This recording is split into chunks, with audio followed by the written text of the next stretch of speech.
everyone! Photography equipment is expensive. Camera bodies, a set of prime lenses, filters, camera bag, hard drives, tripods, it all starts to add up fast. But as a photographer or a videographer, you need gear and those tools to create your work. Maybe you're finding yourself in a situation where you just feel like you want a new piece of gear. Maybe your gear broke and you need to replace something, or your gear is getting old, or you find you can't achieve the image or video you have in mind that you want to create. This can lead to making difficult or incorrect choices where you're stuck trying to decide whether you should buy a new camera body or a new lens. So today I want to share with you some reasons to help you decide whether you should be upgrading your camera body or your lens and which one to do first. Today's video is also sponsored by Professional Photographers of America, where you can join a community of over 35,000 photographers and find equipment insurance, education, and business tools made specifically for small business owners like you, and I'll let you know more about them later on. First, and I want to get this out of the way right now at the beginning of this video, that you should not upgrade your gear, whether it's your camera body or your lens, thinking that it's going to get you more clients or more likes on Instagram, or that it'll make you a better photographer. Camera bodies and lenses are just tools, and at the end of the day, it should be your creativity and your relationship with your clients that make you a good photographer, not your gear. I like to challenge myself here on YouTube and do photo shoots on phone cameras or point and shoot film cameras to see what we can capture, and to show you that you don't always need fancy gear to capture great images. What's more important is to learn about composition, lighting, and how to direct your subjects, which I have heaps of videos about. Anyway, let's start with reasons to upgrade your camera body. Your camera body is responsible for the resolution of your images. So if you find that your photos are not large enough in size, you might want to upgrade your camera body and find a camera that provides higher resolution images.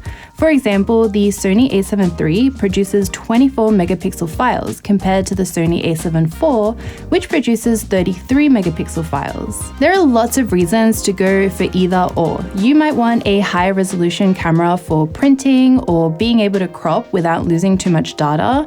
You might want to zoom in to make it easier to retouch. Or you might want a smaller resolution camera because you only post your photos online and it's easier to manage your files. Something you might not expect is that this Instagram post I shared is actually a landscape orientation image taken on the 12 megapixel Sony a7S III, and I cropped it to portrait orientation as I preferred that composition to post, and the quality looks absolutely fine. So just something to think about depending on how you use your photos.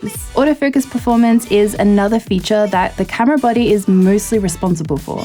I used to do full-time photography on the Canon 5D series 2, 3, and 4, and one of the reasons I decided to switch over to the Sony a7 III mirrorless body was due to autofocus.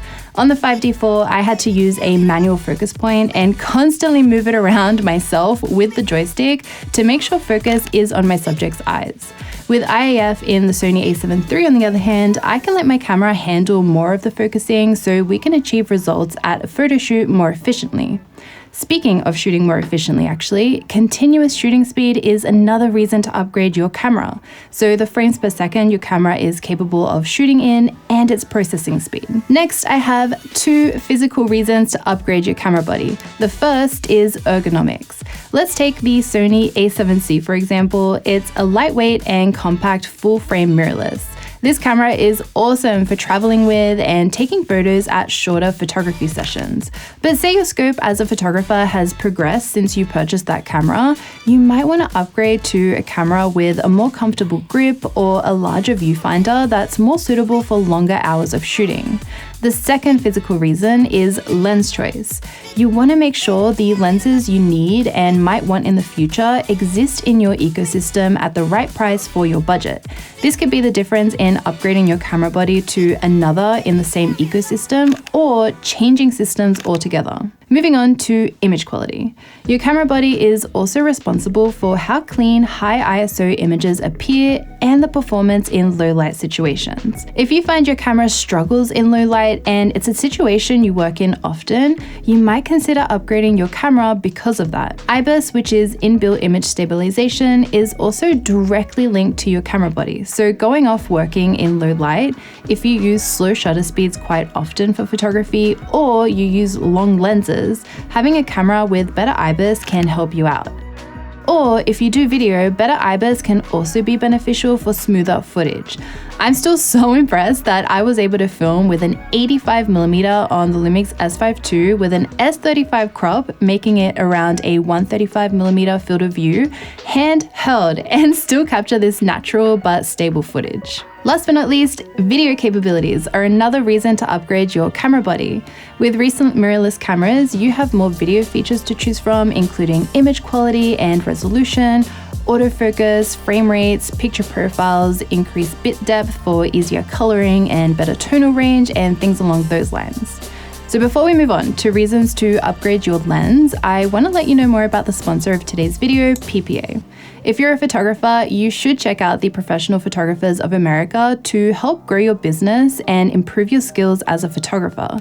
PPA has heaps of benefits, including over 900 hours of educational online videos, customizable contracts for your clients, and a first-year free pass to Imaging USA, which is the largest photographic event of the year.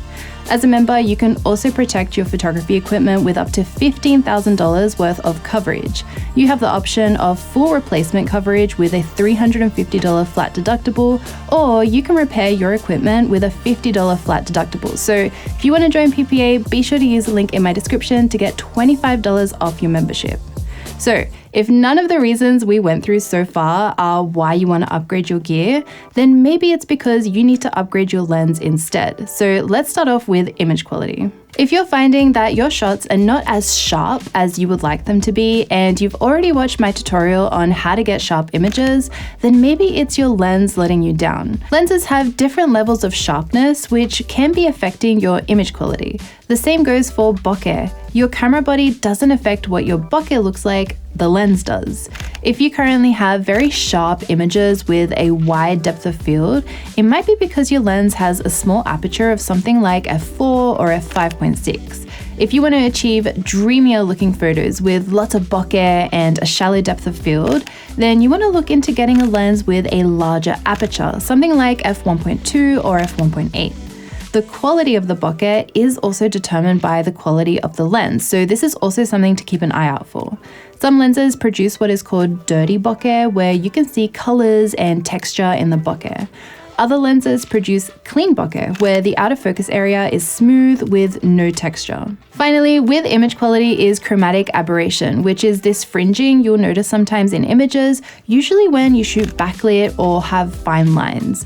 They can appear in heaps of different colors like purple, red, orange, blue, and green. If you're seeing this a lot in your images, there is an easy fix in Lightroom or other editing softwares where you can remove it. Sometimes it is so prominent though that removing it will end up causing a black and white outline around your subject. So if you're finding this fringing is causing issues in your workflow that are making you not like your results, then changing your lens is what can fix the issue. Aside from image quality, another reason to upgrade or buy a new lens is for the focal length. If you find the current lens you have is limiting what you can achieve, then maybe you need to add another focal length to your camera bag.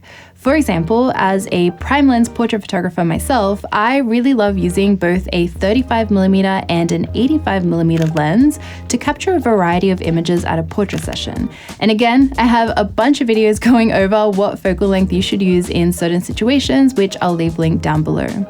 You might also want to consider buying a new lens due to the physical characteristics of the lens. Some lenses are super bare bones, featuring nothing but a focus ring, but there are lenses that feature all the bells and whistles, from a focus ring, aperture ring, AF to MF switches, a click switch for your aperture ring to make it smooth or to click at every aperture, customizable buttons, and more. So if you find you want to add more shortcuts to your camera via your lens, or be able to control your photo taking via the lens, then this could be another reason why you update your lens. The last thing I want to get into are some shared reasons that overlap between the camera and the lens. The first is autofocus performance. While upgrading your camera body can give you better features like IAF or Animal AF, the speed at which this autofocus can work is pretty dependent on the lens.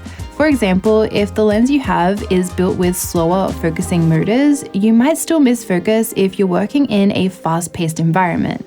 So if you work with fast-moving subjects a lot, this can be something to consider in your lens choice. We also have low light performance. Again, changing your camera body will have the biggest impact on the noise levels you experience in your images. However, aperture can also make a difference.